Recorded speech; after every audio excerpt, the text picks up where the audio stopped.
नमस्कार दोस्तों, सत्य की आवाज न्यूज उज्जैन लेके आया है आपके लिए खबरों की खजाना। तो देखते रहिए आप भी सत्य की आवाज न्यूज उज्जैन। उज्जैन उत्तर विधानसभा क्षेत्र के वार्ड क्रमांक 1 में शिक्षा के बुनियादी ढांचे को मजबूत करने की दिशा में एक पूर्ण पहल करते हुए विधायक अनिल जैन कालूड़ा ने शनिवार को 40 लाख रुपए की लागत से निर्मित नवीनी प्राथमिक शाला भवन का लोकार्पण किया। कार्यक्रम में बड़ी संख्या में जनप्रतिनिधि, स्थानीय नागरिक और छात्र छात्राएं मौजूद रहे। नवनिर्मित विद्यालय भवन को विद्यार्थियों की आवश्यकताओं के अनुरूप विकसित किया गया है। भवन में सुसज्जित कक्षाएं, बेंच, कुर्सियां तथा अन्य शैक्षणिक सुविधाएं उपलब्ध कराई गई है, जिससे बच्चों के बेहतर शिक्षा वातावरण मिल सके। कार्यक्रम के दौरान विद्यार्थियों को साइकिलों का भी वितरण किया गया। जनप्रतिनिधियों ने कहा कि शिक्षा के बुनियादी ढांचे को मजबूत करना प्राथमिकता है और भविष्य में भी विद्यार्थियों के हित में ऐसे ही विकास कार्य जारी रहेंगे। कल साहब ने आदेश जारी कर दिया, कोई उसकी अनुमति छत्तीसगढ़ के विधायक मेरे बड़े भाई श्री अनिल जी जैन कालूगढ़ा जी, हमारे राज्य कर्मचारी संघ के अध्यक्ष रमेश जी शर्मा, पाठ्य पुस्तक निगम के अध्यक्ष सुभाष सिंह जी, विजय चौहान जी, हमारे महामंत्री द्वय और यहाँ उपस्थित सभी कार्यकर्ता बंधुओं, गुलाट गुरु से लेके बाकी सब, हमारे किशोर भाटी जी सर, राष्ट्रीय जीवाजीगंज स्कूल में अब उसको क्या बना दिया है, सांदीपनी है ना, स्कूल बना दिया है। बहुत बड़ी बिल्डिंग बन रही है और जिसके अंदर बसों से बच्चों को ले जाया जाएगा। बच्चे एक बार ताली बजाइए सीएम साहब के लिए, कितना अच्छा काम किया। और 40 लाख का ये काम किया और उसके साथ 5 लाख का फर्नीचर भी आपके लिए दे दिया। दिया कि नहीं दिया? तो इतना अच्छा स्कूल, इतने अच्छे काम सीएम राय। इसी के साथ साथ आप वहाँ पढ़ लिए सीएम राय जी स्कूल में। फिर आपको लगे कि कॉलेज, तो अपना कॉलेज माधव कॉलेज ही पास में है कि नहीं है। अभी काल भैरव का विस्तृत विकास होने वाला है और सब लोगों को रोजगार मिल रहा कि नहीं मिल रहा, ईमानदारी से बताओ। दुर्गेश भैया, थारी जमीन गई फिर भी रोजगार तो मिली नहीं, नहीं मिली। सब कुछ लोगों की जमीन जरूर जा सकती है इसमें, पर उनको हम दुकान देने का वादा करते हैं। अब उसका रेशो क्या रहेगा दुकान का, वो अलग बात है, परंतु उनको दुकान ताकि उनका रोजी रोटी चल सके। माननीय मुख्यमंत्री जी की मंशा है कि अपने को किसी की चीज छीनना नहीं है, उनको रोजगार मिले। ऐसा कौन दे रहे हैं?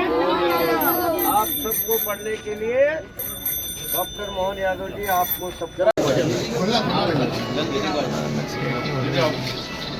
तो रमेश भैया ने कहा, रमेश भैया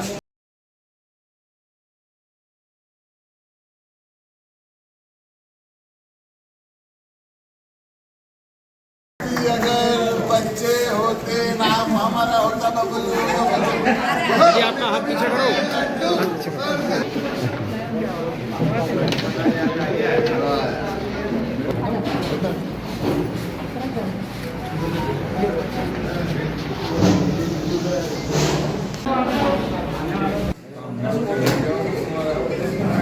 ठीक है।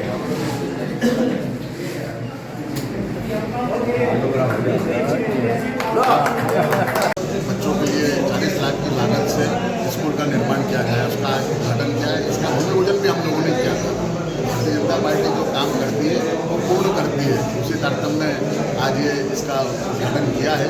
निश्चित रूप से फर्नीचर भी यहाँ पर विधायक जी की निधि से दिया गया है, साइकिल का वितरण भी किया गया है।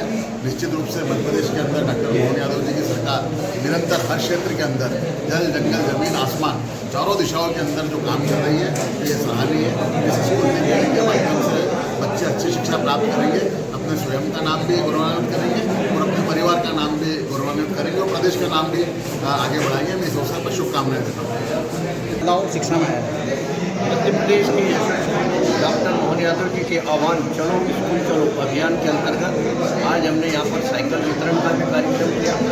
स्कूल का भवन बना, स्कूल के भवन के साथ साथ यहाँ पर फर्नीचर की भी व्यवस्था, लाइट की व्यवस्था, पंखे की व्यवस्था और साथ ही मैदान जो सामने खड़ा है संविधान के विकास के लिए भी हम तत्पर हैं। बच्चे यहाँ के अच्छे पढ़े लिखे आगे बढ़े। मध्य प्रदेश के यशस्वी मुख्यमंत्री जी का सपना है कि हर बच्चों को शिक्षा अनिवार्य रूप से मिलना चाहिए। कि अनिवार्यता को ध्यान में रखते हुए हम सब लोग मिलकर के इस तरह के भवन निर्माण हो सारी व्यवस्था में रखेंगे। मतलब पहले सरकारी विद्यालय में टाटती बेटियाँ पढ़ाई होती थी, आजकल चेयर भी उपलब्ध हो रही है। किस तरह बदलाव आया है? ये बढ़ते हुए भारत, बढ़ते हुए मध्य प्रदेश, आधुनिक भारत, आधुनिक मध्य प्रदेश और प्रगतिशील भारत, प्रगतिशील मध्य प्रदेश की शिक्षा का स्तर बढ़े, इन सारी बातों को ध्यान में रखते हुए सारी व्यवस्था की।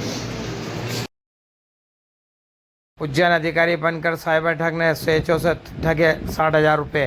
व्हाट्सएप ग्रुप के संदेश का उठाया फायदा।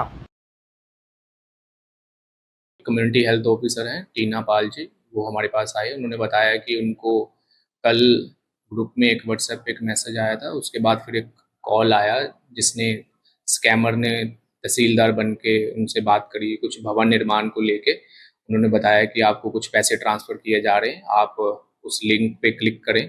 और इन्होंने लिंक पे क्लिक किया, फिर उसने उनको बातों में फंसा के उनसे एक OTP भी मांग लिया। और OTP डालते ही इनके खाते से 60,000 लगभग 60,000 रुपये जो है वो डेबिट हो गए थे। और जब तक इनको समझ में आया तब तक इनके साथ स्कैम हो गया था।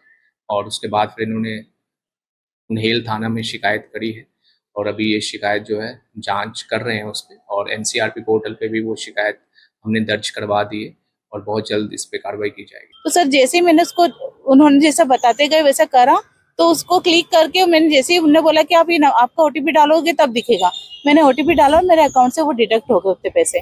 तो मैं घबरा गई सर कि वो मेरे अकाउंट से पैसे डिडक्ट हुए। मैंने उनको बोला सर ये तो आए नहीं, तो डिडक्ट हो गए।